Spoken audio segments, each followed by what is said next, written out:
wonderful and has a compelling story to tell. She's a motivational speaker and a gifted storyteller who inspires audiences on how to overcome adversity, and she knows a lot about adversity, the power of prioritizing their own well-being, and urgent need to transform healthcare. Loriana's talks have been described as mic-dropping as she compels her audience to take action with her 3P protocol to make more patients possible. She's bold, transparent, and honest. That came through very clearly last night. She's become a game changer in the healthcare and wellness space by sharing the biggest story of her 25-year TV career and what she discovered when the script was flipped. And she went from network medical reporter to the other side of healthcare after a diagnosis of AML in 2014 and an allogeneic stem cell transplant from her HI identical sister. And 5 years later, I had to deal with the second cancer, breast cancer, and found more voids in the healthcare system through these incredibly challenging journeys. She's now taking her message around the world to drive change. She's the founder of Armor Up for Life, a nonprofit focused on amplifying the patient voice and on helping those affected by cancer in our underserved communities, which are quite significant, we've discussed today. Master Survival.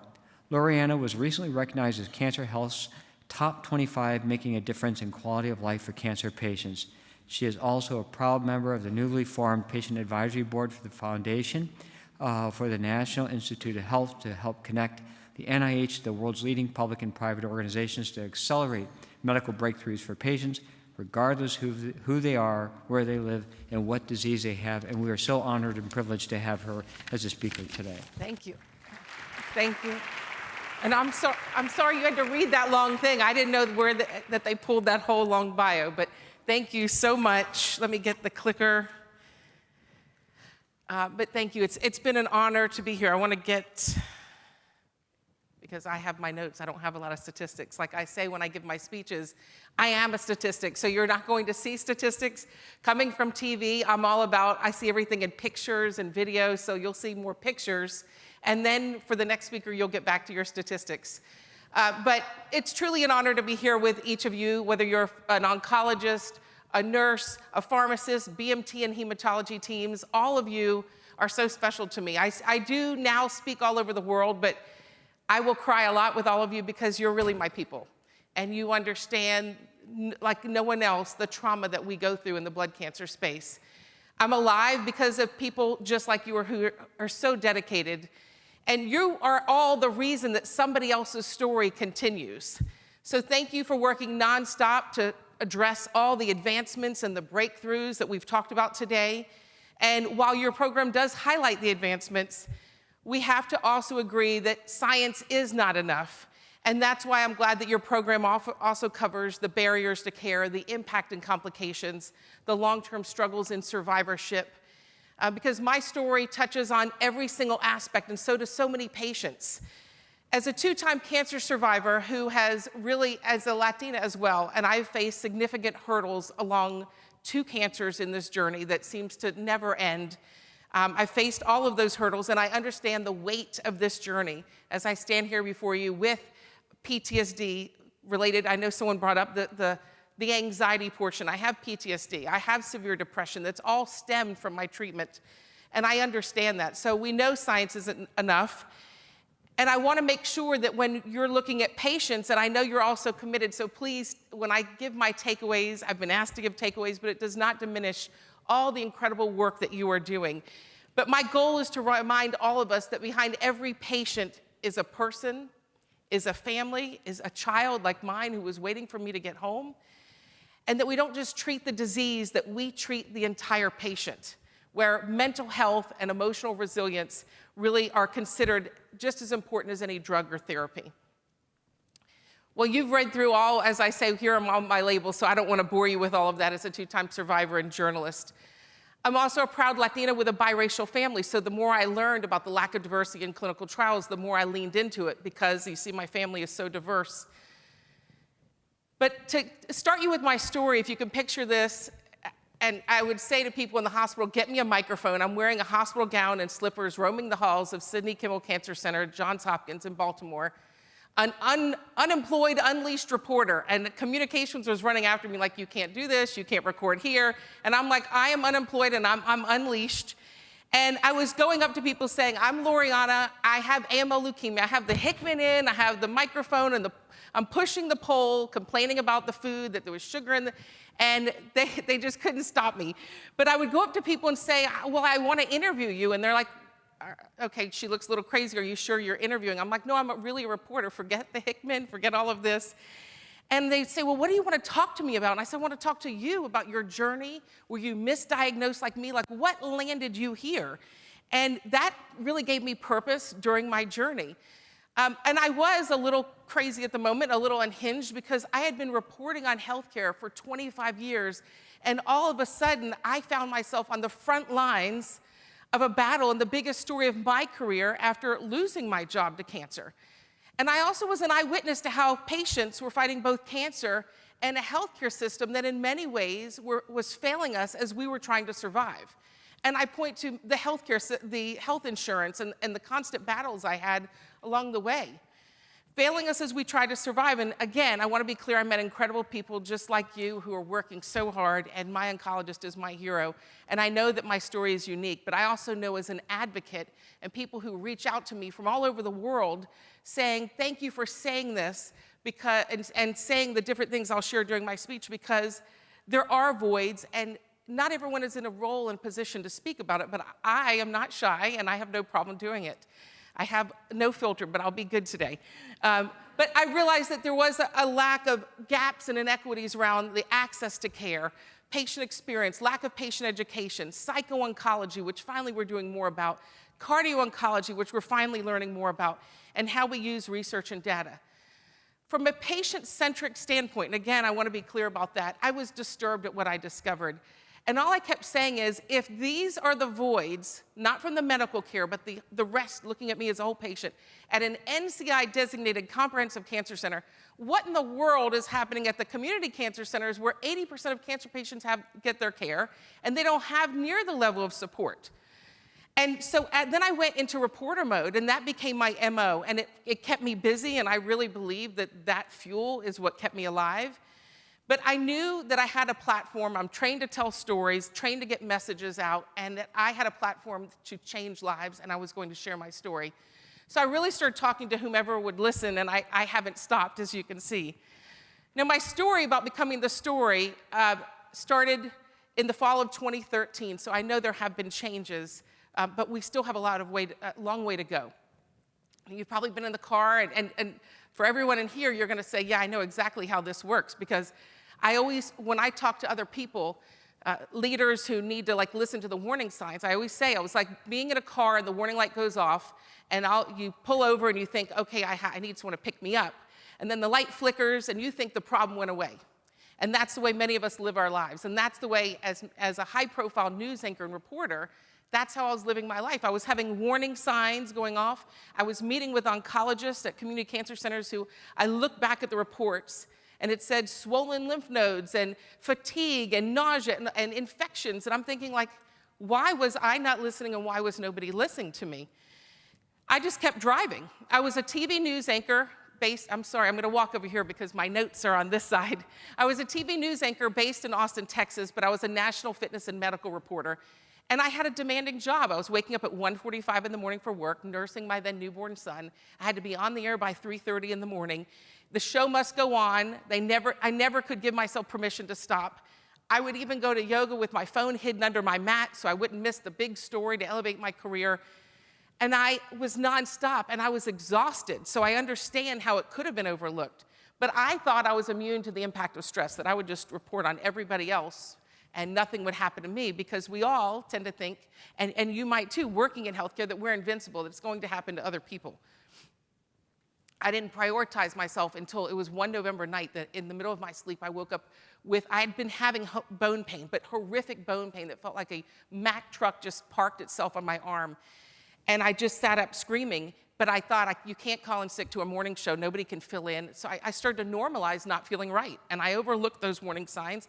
I went to work and put numbing cream on my arm and made it through the newscast for 7 hours. But so did my doctors. The doctors that I had access to as a high-profile anchor base there, I went to those doctors because I had access, and I was in the midst of a fertility treatment, which is the twist, to have a second baby. And the 2 community cancer center doctors both said, look at your schedule. You're tired, overworked. You're a new mom just trying to have it all. You're going to have this baby. Well, I liked what I heard, and I just carried on. But my fertility doctor said, I don't buy it. I'm not the oncologist. I'm a fertility doctor, but I think you have leukemia. He said, I'm going to order a bone marrow biopsy. I had done work with LLS, raising money as a news anchor, but at the time, I forgot at least what a blood cancer was. He was so mortified as a fertility doctor, he showed up at my house crying. And I thought he wanted to tell me about the baby, but instead he said, you have AML leukemia. And all I could say was, how? How could this happen to me? I'm in the best shape. I'm a fitness and medical reporter working out with people. I was baffled. But thanks to my connections, and this is what I point out because we all have connections in this field. I had connections, I had privilege, I had access. I humbled myself and went on social media. And within 48 hours, I had a call from Johns Hopkins, a world-renowned oncologist, Mark Levis, who someone mentioned him earlier. And he said, you have AML leukemia. And I said, well, I'm going to drop he said, you're going to need to leave your son with someone to take care of. I said, well, I'm going to take him to Atlanta. I was living in Austin, to live with my mom for a little bit for a few weeks. And he said, no, say goodbye to your son. Get on a plane. We have a bed waiting for you. You don't have time to waste. You have no time to go deliver your son. Have somebody else do that. So to be possible, I had to do the nearly impossible, which many of you are familiar with. I had to leave my son for an entire year, which I had no idea how I never reported on this, for the fight of my life, because the only treatment available to me was the inpatient intensive chemotherapy. I went through induction, I went through HIDAC, and I had no choice, because after being twice misdiagnosed, what were my options? There was no way I was going to go back to Austin. Now, I'm sure there's amazing doctors there, but the ones I had access to misinterpreted my results. So I said goodbye to my son, and I boarded the plane while a friend stood outside the plane, and my son cried, "Mommy, Mommy," and it echoed down that jetway. Every time, even coming here, when I get on the plane and I walk through a jetway, it triggers, and I cry, and I'm like, what if the plane crashes? What if I die? Because the trauma that I have been left with, and every patient who goes through, we all have our different traumas. But I knew from researching, and I said, whatever the odds, whatever they tell me, my son's going to have a mother, and I'm going to walk out of here alive. So when I arrived, Dr. Levis was pacing the floor with his team, and he said, we're going to start you on chemotherapy right away, but the odds are, he's very transparent. For those of you who know him, he doesn't mince words. And he said, I'm going to start you on chemotherapy right away. The odds are against you. The treatment has not changed in 40 years. And you have a 1 in 4 chance of survival if you're German, not Cuban. And hearing these things, I said, how is this where was I? And I felt so much shame and guilt that I had not covered this.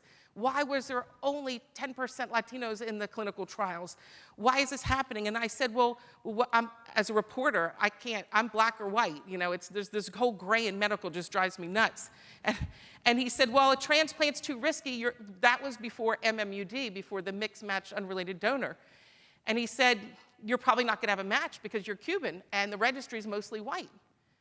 And I said, well, what if that doesn't work? And he said, well, you'll succumb to the disease and die. I was just so rattled with all of this. And so we went with plan A. I did rounds and I did 4 rounds I did the induction and then the HIDAC. And you know, the way he explained to me that your engine has to rev its engine after each time to build up your cells. But because my son was living in Georgia, I couldn't see him because he said, your son's a petri dish, he will kill you. Like, you either going to have to stay here and have faith over fear or see your son and you may die. So it was conversations like this that I have a few videos to show you, they're clips, that made me turn my hospital room into a newsroom because I said I have to educate the public. The medical care is phenomenal, but I need to educate around the patient centricity that was lacking. So let me go ahead and see if I can play that video if I will be taking you on the journey. I am raw and real with my stories. I don't hide anything. I want people to know the true story behind the fight of leukemia. And they all have taken turns for the past 6 months caring for my son, doing what I couldn't do to be a mom. So yes, I do struggle, wondering if I'm a good enough mother. This is the second phase, the consolidation phase. We're still waiting to see if I need a bone marrow transplant. And I'm so tired. I spend the whole day on the phone with insurance companies or with trying to figure out who my caregivers are going to be. About 7:02 on day 22, 3 days into a new type of chemotherapy that we're trying. It's all part of a clinical study that had my mother very worried. Why? Because it's a clinical study, and also it's a pill form, something new that's out on the market, but not used for the AML type of leukemia that I have. I've seen a lot of loss on this haul, which it's very hard to stay focused. How did it happen to this guy next door? His name's no longer on the door. And that biopsy will be very, very telling. Do I need that bone marrow transplant or do I need a consolidation plan? Because you have to be fit to fight. Because you don't know if you're here next, and you don't want to half treatment. You don't want them to tiptoe around your diabetes, your obesity, your high blood pressure, and give you a half treatment so you can half fight for your life. I'm fit. They've been able to give me the strongest stuff they have. I would say the hardest day in my life was having to say goodbye to him at the airport. And as he yelled, "Mama," and I had to come here to a strange city with no support. That was my little boy, and still is, and that was my driving factor. I advocated, and the carrot at the end was my son, because FaceTiming him and each time hearing him start to call my sister mother because he was forgetting me was the worst pain a mother could ever go through. So I started educating, as you heard me talk about, and again, these are no surprises to you, about prehabilitation, because I said to Dr. Levis, give me some nugget of hope because you've given me all these things against me. And he said, you showed up fit for the fight. I can't tell you because of HIPAA, but look at the chemo bag sizes. And you showed up fit. You prehabbed for this moment.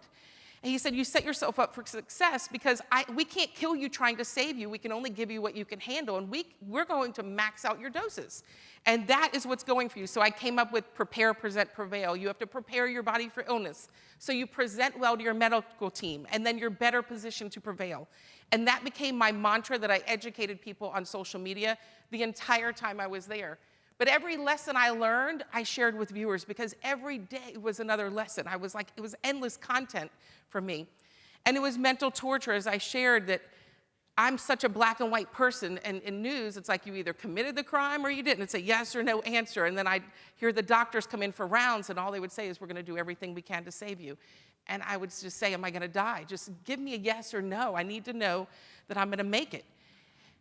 And I also had to realize I had to be my own hero in many ways, that you all couldn't do all of it for me. One, from a medical standpoint, you're not in charge of all the other patient centricity areas that we need support in, that we need to develop. But I couldn't lean on you for everything, and I had to be an equal partner in my own success.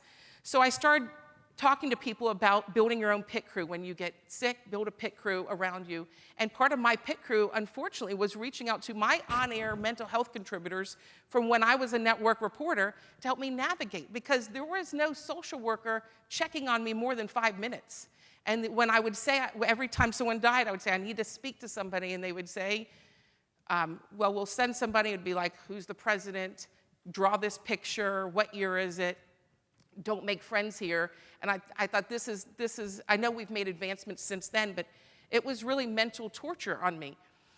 So I started also, as from a financial standpoint, I was a news anchor. My husband was a VP of news, and we were just depleting our money. I'm like, if we didn't have money and friends with a GoFundMe who had deep pockets, we almost lost our house as it was. But then as we were becoming more broke and losing everything, you're caught in the middle because you're not low income, you're middle income, and you can't get support.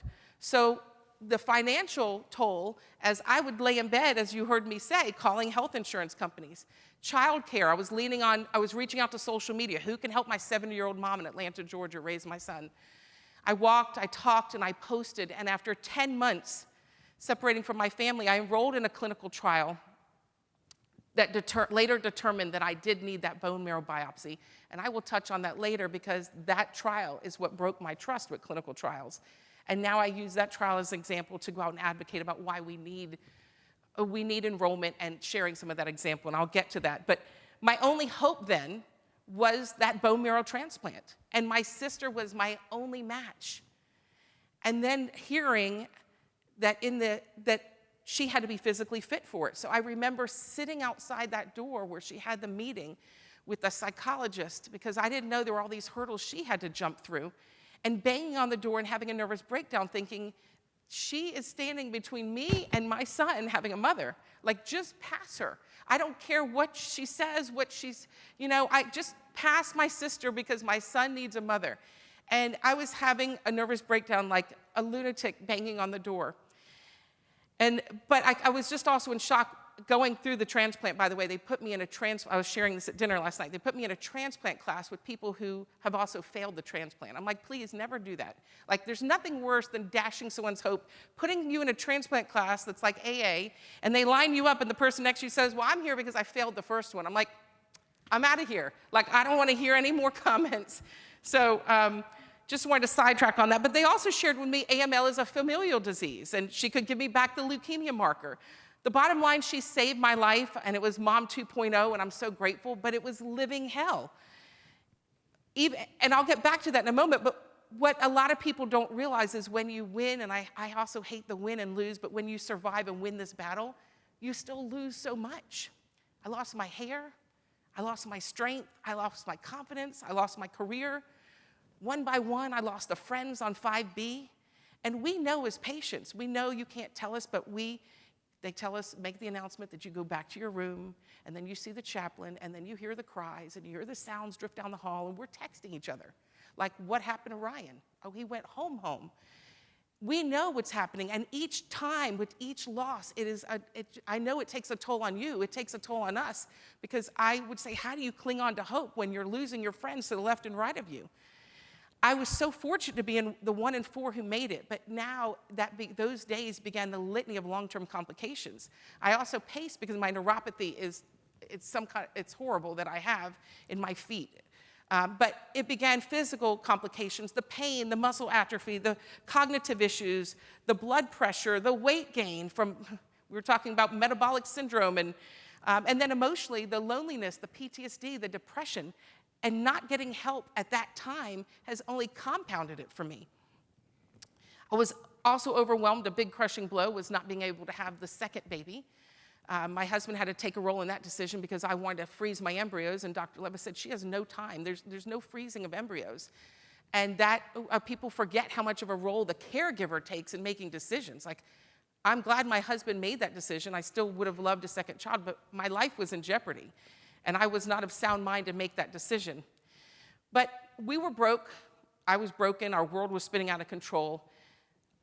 Then you forget to talk about the marriage. It takes a toll in a marriage. When you shift your role from husband and wife to patient and caregiver, we felt like we were reduced to that. Even we're in therapy now for that, because having gone through what we've gone through, it's hard to shift gears. So you talk about the trauma patients go through. It's not just the cancer, it's the ripple effect. What I say, excuse my language, the shit show that happens. Financially, you must lose your house. You have financial problems, you fight with your spouse. You have sexual issues that nobody talks about, intimacy issues. So you drive your spouse away because you're broken. They don't want to hurt you. They don't know if they want to touch you. And then the person loses their marriage. My husband's still with me, but then they lose health insurance if they end up divorced. So it's that spiral and that domino effect that really takes us down. Then learning that I'm going to lose my identity and there's no sign of me. And most heartbreaking of it all was losing my connection to Gabriel, my son Gabriel. And every time he would say, how many more sleeps, Mommy? And then he stopped saying, Mommy. And I kept saying, I'm going to die of a broken heart if I don't see my son. And so when I finally, between the HIDAC and the transplant, because the fourth round, it did take 80 days to rev the engine, and that's when Dr. Levis says, there's something wrong. You need a transplant because something's not working. They said, we're gonna let you see Gabriel, and you'll see him for a week because we have to get everything in order for the transplant. And it was October 11th, and I said, well, I want to see him, and they brought him to the hospital for me. And this is... Okay, I think it's day 34. I'm losing track. I've been here for 40 days, but it's 34 after I started chemo. And they found blast in my blood, 4%. They don't know what it is. Tomorrow was the day I was supposed to hold Gabriel and have him in my arms. And Gabriel, I want you to know how much I love you, and I'm gonna be home for you, and I'm gonna be there for you. Doctor's saying if I get all that cleared, that...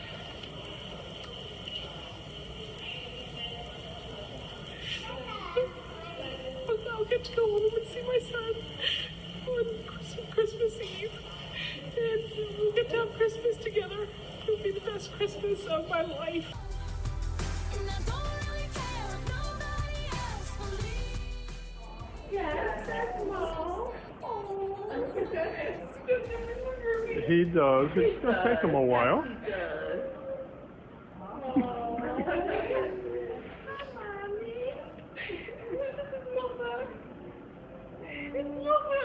It'll take him a while. And this is what fuels my drive to advocate for mental health support. Mental health affects adherence, it affects outcomes, and how do you have a patient like this that you don't have mental health support, even that follows you through from day of diagnosis into survivorship? My son still has PTSD. We've never got the treatment because when we do find an expert, it's cash only. Like the other people who are under your health insurance plan, they don't understand the cancer-related PTSD. This is important. Cancer-related PTSD and depression matters. It affects your adherence. It affects outcomes. If you don't help us stay in the game, we're not going to stay on treatment. So it's in the best interest. So when I could finally leave, Dr. Levis said, go home, put your tree up, take pictures with Gabriel. I don't know what your odds are and how this is going to pan out. And by the way, you need 100 days of caregivers. So I spent that whole time on a spreadsheet, posting it on social media, and not everyone's this bold to do it, because my husband could not lose his job, and I needed caregivers. So I said, I don't care who you are. I don't care if it's your cousin, your friend. I had a girl stay with me for 3 weeks I had never met before. She was a friend of a friend. She used to try to make me meditate while I had GVHD and do Deepak Chopra. And I'm like, listen, I can't breathe. I can't do your Deepak Chopra, but thanks for staying with me. But I literally made a spreadsheet, and I couldn't even spend that time with my son because I was so worried, because I appreciate that they pride themselves on patient outcomes, and I needed to be there at Hackerman on site. But then you need the caregivers. But not everybody has this reporter, I'm so driven type A, who's gonna do this, and I built my own pit crew, and I got 100 caregivers, strangers, I didn't care who you were. It was all about me getting home to be with my son. But there was also no exit strategy. Survivorship was like there was no net to catch us. I lean on Dr. Levis for so much. My primary care, because I feel like primary cares don't know what to do with us. I lean on him for so much, but I had graft versus host disease. I still have it. Then he said, well, now we figured out why you have all these petty torments. You have something called clonal hematopoiesis of indeterminate potential. I'm like, great, Chip. I'm so excited to learn about this. And then I found Dr. Steensma, who helped discover this, and I tracked him down and got on a call with him. So there was no stopping me to figure out how to help myself navigate this. But then there was no financial support, no reintegration program for my family, as my husband and I struggled of like our marriage was falling apart, financially we're falling apart, and the survivorship care plan was not there. I leaned on Dr. Levis for everything, and I kept saying, how do I go from living the life to fighting for my life and so lost in survivorship, wanting to take my own life? While my husband was at work, I would have mental breakdowns. I was suicidal. We lived in a carriage home in the DC area, and I would bang my head on the wall and scream and cry because I'm like, do I make resumes in case I live to pay these bills? They were mounting after a year. Or memories in case I die. This 2 years of we don't know if it's going to work, and then you got to get to that mental trauma is torture. And if you're not driven like me, I mean, there were days when my platelets were low and I'm driving myself to Hopkins because I had no ride. But other people are not going to do that, and that's where you will lose patients. That's why we have to support them. So 5 years later, doctor said you have a 1 in 4 chance of seeing your son turn 7. And that was a huge milestone. So I said, we'll do the Christmas tree every year. Every October 11th, we put the tree up, and my husband rolls his eyes, and I'm like, put the damn tree up. We're putting it up every year forever because I don't want to break a winning streak. So we put it up. We have people bring ornaments to celebrate the tree of life. And then I got a call that same day at the party, like it was a hoax, saying I had breast cancer. I was in shock. And from what, and there may be new answers as to why, but they said most likely all the full body radiation used to save your life, that this was the trade-off. I still don't know, but whatever it was, if that's what helped me live to see my son, I guess I'll take it. But it was time to go to war again. It was more trauma, more losses, more disparities, and then this time was different. This was breast cancer. As we know, the most well-funded, heavily funded type of cancer. And when I walked across the street from the leukemia building to the breast cancer building, and you will get it, I was in awe of what I saw. It was like Disney. People with clipboards. Would you like transportation? Would you like free parking tickets? Would you like help with childcare? How about a free meal? And I just looked at them and cried. And I said, I can't take it. What about my friends across the street? Like, where are you for them? Like, there's such disparities just across the level of resources for patients from one cancer to the other. And it broke my heart. My jaw dropped and my heart sank. And I say, even though this was during the pandemic, that when the world went into timeout, so did my appointments as well. My husband had to once again become my caregiver, pack a wound because I wouldn't heal in my breast because of CHIP. He had to also provide for our family and hold down a job, which he eventually lost. And while my first cancer battle prepared me for this battle, cancer still stole another piece of my identity, my breast. I went through a double mastectomy, and because no one listened to Dr. Levis, I ended up at another hospital, an NCI-designated comprehensive cancer center, I will say. But nobody wanted to listen when they said I just needed a lumpectomy and radiation, and he had to say no. I'm doing email intros, and he's saying, no, she already had full body radiation. She can't have 10, 15, 20 rounds of radiation with this. You do a double mastectomy. And they were arguing. And I'm like, why is this happening? Why? If I didn't take a stand and say, no, you can't have me spit in a tube, I don't have my own DNA, and I'm educating them about the transplant on the breast cancer side, and I was just baffled. But once again, Dr. Levis, who is my hero, went to bat for me. But not everyone's going to have somebody from an institution like yours to go to bat for them and do email intros and fight for them. But I ended up having, because they didn't listen, 3 infections, 2 readmissions, and 5 months of home health care. But I beat the odds. And I said, I had to really come to terms of grieving who I was so I could embrace who I could become, according to my therapist, which is still hard to do. But it brings me back to the crazy journalist pushing the pole around the halls of Johns Hopkins and badgering everyone. Over the years since my diagnosis, I have uncovered silos and gaps at every turn, and it has made my experience infuriating, again, from the patient centricity standpoint, not from the amazing, brilliant medical care I received. But I felt guilty how I overlooked and underreported the suffering of cancer patients desperately needing help. So part of my motivation was redemption. During my journey, I wanted to be the voice of everybody I lost in my hall and all the people who reached out to me. And I made a commitment to them and to their loved ones that I would do everything in my power to bring about much needed change. So broken, depressed, and struggling with PTSD, I went back into reporter mode.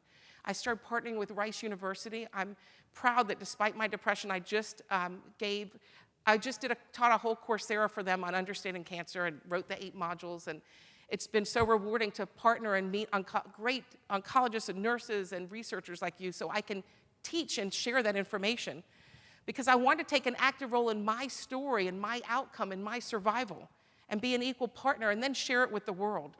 Because every day, every time I go to an appointment, there's, again, I say I'm endless content, because I always have this could have been done better this way. And I know there's so much pressure on all of you, but I always have another solution to make the path easier for a patient. But I say who you know should not determine if you live. If Dr. Levis didn't say we have a bed waiting for you, and I just said, yeah, I'm tired, I needed rest, I would be dead. The lack of information should not determine if you live. The color of your skin should not determine if you live. But the fact that money, status, and connections can determine your access to care, your quality of care, and impact your success rate, that is a tragedy. So what needs to change? It's from the mental health side and also to clinical trial enrollment. There is a major disconnect between what patients need and what we actually receive. PTSD and depression are real, and mental health care for survivors has not kept the pace. The good news is you're saving more people, but more of those people are now traumatized, and the level of support can't keep up. It is just as much an emotional battle, and if emotionally we give up, we can't take your treatment. I was just speaking to them, I spoke at Pfizer, and I was saying, this is great that you have this great research facility, you gave me a tour, but if you don't have money you can help with the mental health side, we can't take the drug because they're going to quit. We live in this constant limbo. We're one blood draw away from our world flipping upside down. Every time I get on that portal, like I did this week, and I see abnormal, abnormal, and they're like, oh, but that's just your blood, like he was saying. Well, but you're not normal, but my hematocrit's never right. And I panic because the first thing I think is, I'm gonna die. I'm gonna die, there's something not normal, and I have to wait for the right time to open that message. But the problem is mental health is often overlooked because people tend to say, well, you have cancer, you're going to be depressed. But they forget that the depression multiplies itself as you struggle with all the other things that come with it. And it's easier to focus just on the physical health, but we have to focus on the mental health. The problem also is that the therapy costs are not always covered. But without proper health support, treatment adherence, research shows, goes down. Hospitalization and complications go up. And your recurrence risk goes up. When you're stressed, we know inflammation and stress levels and cortisol, that's not good when you're increasing your inflammation levels. But when we support patients mentally, compliance goes up, outcomes go up, hospitalizations go down. So it's not just humane, it is good healthcare.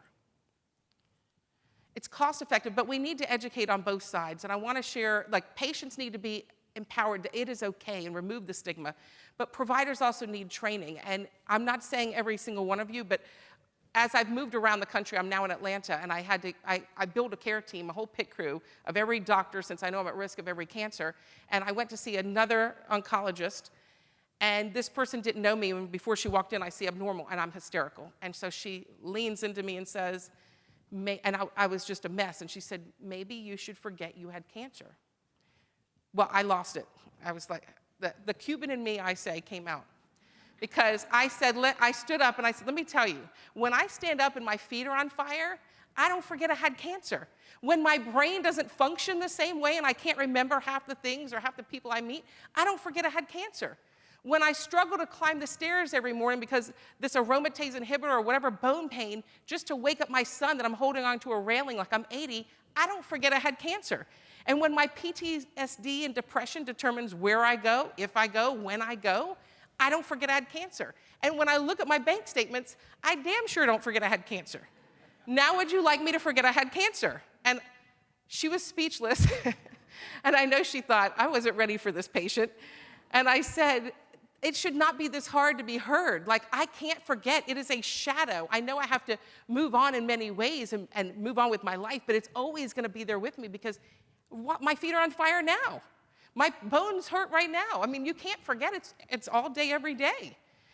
We have to just learn to live with the trauma. And the data speaks for itself. 1 in 5 cancer patients develop PTSD within 6 months of a diagnosis. And 1 in 3 cancer survivors still struggle with PTSD and depression. They're not all talking about it. And then they have the marital problems that they're not talking about. And research shows that, I'm sure many of you are aware, that within blood cancer patients, there have been some studies that showed that it's even worse because the stays are longer and there's more uncertainty. Depressed patients are 3 times more likely to stop treatment. Anxiety and PTSD increase non-adherence, as I mentioned. So if we don't look at the whole patient, we're not just failing survivors, we're failing science because the incredible work you're doing, they're not staying there long enough to get it. So when I talk about clinical trials and mental health, and I don't know what my timing is, I'm talking as fast as I can, I know we were behind on schedule, is trust, transparency, timing, and transformation. If we struggle emotionally, we're not going to sign up. If you're cold when you walk in and your person it's very transactional and detached, we're not going to sign up. It's very simple. Consent forms for us, and we're well educated, and I was a medical reporter, were confusing. We didn't know half the time what we were reading. And the follow-up was non-existent. And so I'll share 2 stories. And the first one is the clinical trial that I shared that broke my trust. And I say that now, I do go out and advocate. I'm on global diversity advisory boards for clinical trials because I want to take this problem and fix it. When Dr. Levis came to me and said, I need your husband here tomorrow, because I was in the clinical trial that was going to look deeper in my bone marrow. I guess it was a liquid biopsy to see what the cancer cells would grow up to be. And he said, your cancer's coming back. You need this bone marrow transplant. And so we did the trial. But when he said, your husband needs to be in my office, I need to see him right away. And he said, you have to pull yourself from the trial. You have to pull yourself from the trial. If you stay in this trial, and I don't know, he doesn't even know if I share this, but he said, if you stay in this trial, and you don't get a transplant, you will 100% not live. You're not gonna make it. You have to pull yourself. And so my husband, who's very stoic and he does crisis management, he's numb, and he's crying, and he's saying, where did it say randomize, and how did we miss that? And I know all trials need randomization, but we didn't even understand. He didn't know that's what he signed, and he said, how would I have explained that to our son, that I made a decision that killed his mother? How would I have explained this to her parents? We immediately withdrew from the trial, but then when we sat there and he called the researchers and said, can I just have this data up to this day? And he was on the phone with them, and they said, nope. And he was arguing with them, and he was furious. But we were thinking, I knew I was N1, but why are they not looking at me as a whole patient? Now, Dr. Levis knew my son Gabriel because he saw me FaceTime, and he had a relationship, and we had that trust. And so I'm grateful that he advocated on my behalf. So that, for me, really set us back, because we said, why would we take part in another one if we are just data? And so that's where my husband now, we have started to advocate for that. And we know that we're saving more lives than ever before, but we need to break down the consent forms. The other thing may look familiar to some of you who've been in the field for a long time. Earlier on, before that, I was in the trial for pomalidomide. I don't know, is everybody familiar with that? Pomalidomide, it's Pomalyst. It was not approved for leukemia. It was approved by BMS for myeloma, lymphoma. Okay, so that's my nurse standing next to me, because I sweated every hour and she had to change my sheets, so I'll never forget that. She's always up there in that picture.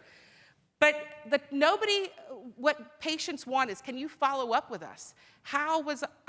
Immediately when I learned at a conference that the drug I was on that was approved was not approved for leukemia, I wanted to know, what are the long-term complications? Why wasn't it not approved for leukemia? What do I need to look out for so I can educate my doctors as I navigate the rest of my life? So I say this to you because that's also building some trust with patients. Let us know if you're in a clinical trial team.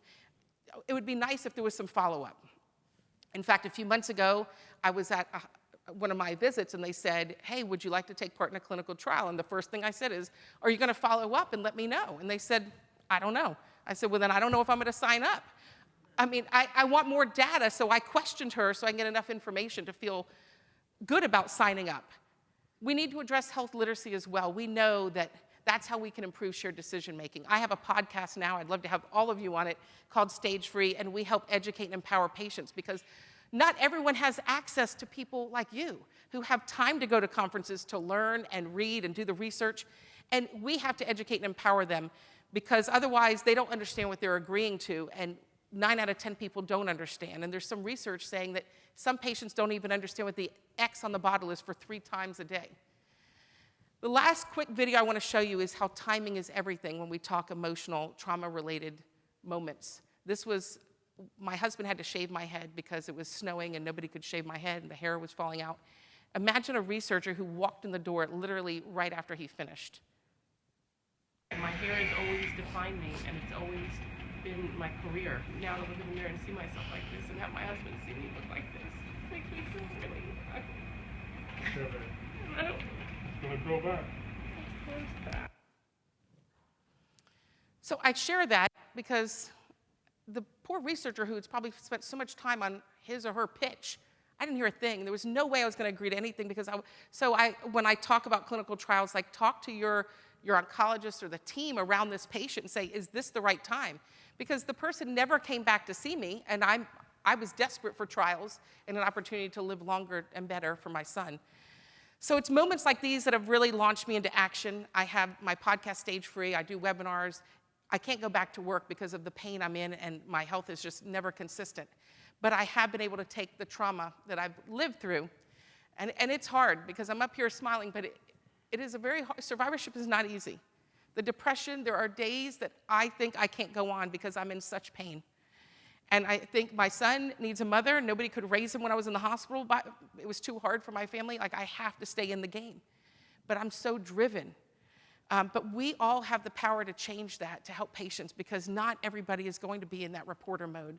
And it starts with reimagining what patient-centered care looks like. And I look at this picture, I like to end with a few of these, that I look at the person on the left and I miss her because she was healthy, her mind was right, she wasn't in pain all day, her marriage was stronger, she didn't feel broken. And she's gone, but I'm grateful to be here. And the person on the right, she's in pain and she's gone through hell. But I have a purpose and a passion and mission to work with all of you, to everybody, to advocate and speak for patients who can't speak. So through the PTSD, I always say there's PTG. I have post-traumatic growth because there's a new lens through which I view the world, and I really don't let little things get to me. I'm just like, forget it. I tell people, I'm not fighting with you. I don't need more inflammation and stress. I'm moving on. So 10 years ago, as I walked as that bathrobe journalist through the halls, I realized that from a patient centricity standpoint, nobody was telling the whole story because patients weren't truly being honest. They were on their phone, as you may hear, with people saying, I'm at an off-site meeting, because nobody wanted to share that they were going through cancer journey. And I knew I could use my voice to rewrite it, and that's why I continue to speak up. I also learned that no one's more honest than having someone facing their own mortality or the caregivers who sit beside them. In the face of death, we're honest about what matters most, and that is living our purpose and watching our kids grow up. And so, remember when doctors said they didn't know if I'd see my son turn 2? Sorry, he turns 13 this week.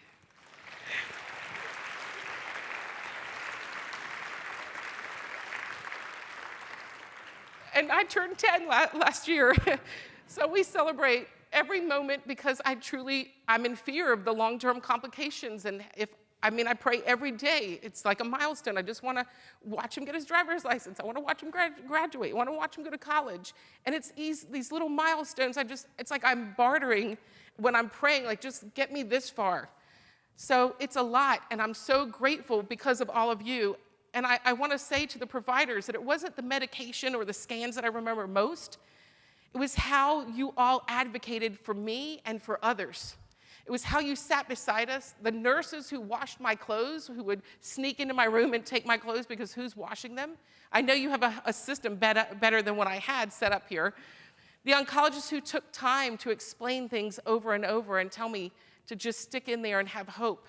And at my most vulnerable, I wasn't looking for perfection from any of you. I just wanted connection. I wanted someone to see me as a scared mom who just wanted to watch her son grow up, and not just a chart. So when you're overwhelmed and you're burned out, and I know there's so much pressure on you with funding and all the pressures you have, know that you are making a difference, and you are giving someone else another tomorrow. And the gestures that you do, just the simple things that make us feel seen. So my challenge to you is I've spent years fighting to survive, but the real fight is we all must take on is that patients don't just survive, but we truly live. We live longer, we live better, less toxicity, better quality of life. So I ask you, what North Star of purpose lights your path? And what will you do each day when you leave here to ensure that the next patient is seen, heard, and supported? And what will you do to build that table so we have access? We don't want to just sit at the table or set the table. We want to help you build the table and be part of that, because the future of medicine isn't about just the medicine. It's about treating the whole patient, and we need to be seen. So it's all about access. It's about trust. It's about the whole patient. So instead of thinking, how do we treat the disease, let's start thinking about how do we treat the whole patient. Before I close, one more thing, I'm sorry. To the doctors and nurses who made space for my fears, and the researchers who never gave up and asked those tough questions, to every one of you who chose this path. I know these days are so hard, and I hear from friends inside the industry. You may feel thankless at times, but the people like me are living proof that your work matters and that collaboration makes a huge difference. So thank you for the privilege to be here and for the work that you do.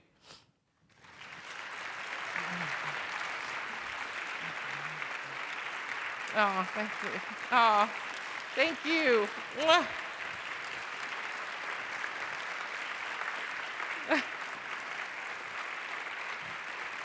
Thank you. I truly love you all because no one understands a blood cancer patient's journey than all of you. So thank you for everything. And now I'm staying between you and lunch, so I hope you enjoy your lunch.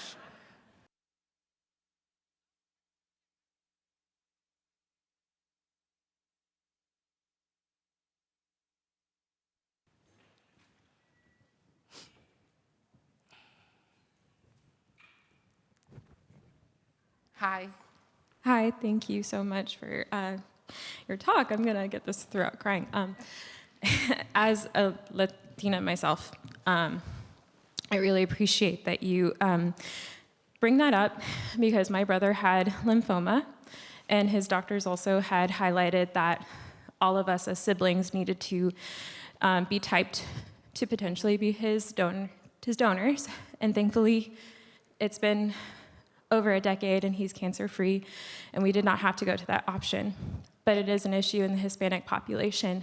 And is there any advocacy work that we as providers, specifically for those minority populations, that we can do, and also break the stigma of the healthcare system? Because yes, the healthcare system can be very frightful to these populations, especially in language barriers.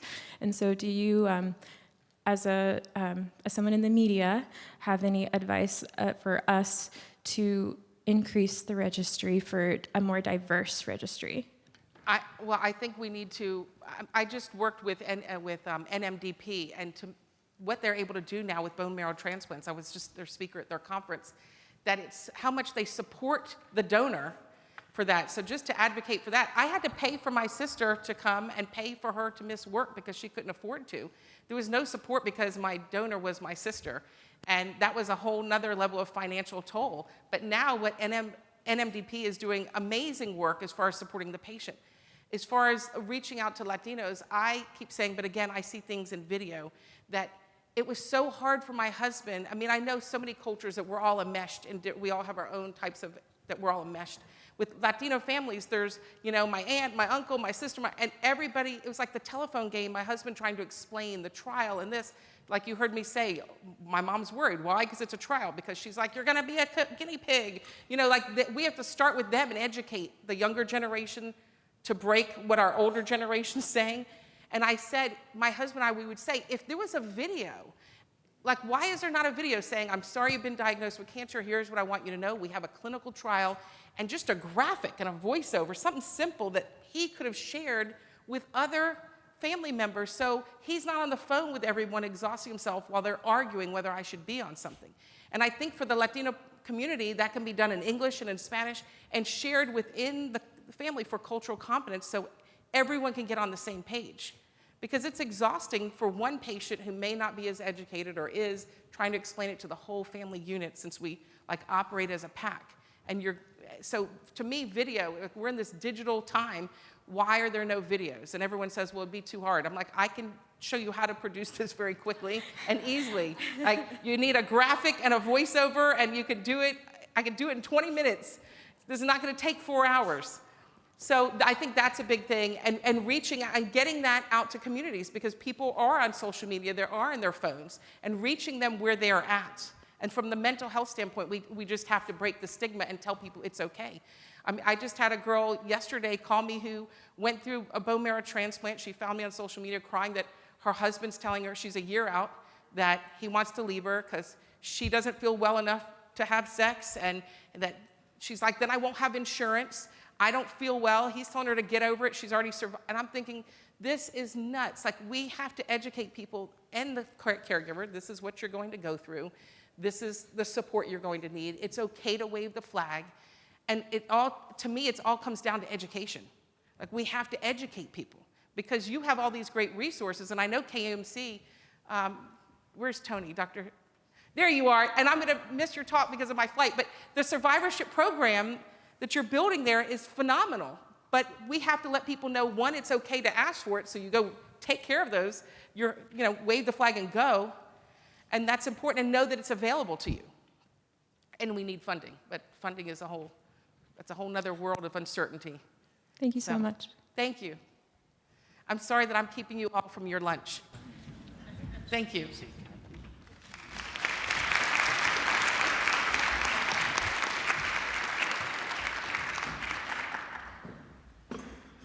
Thank you very much. That deeply heartfelt and extremely relevant for our patients and for all of you as care providers. We're going to take a lunch break, a little bit abbreviated, and try to regroup at 1:20, please. So take an opportunity to grab a boxed lunch and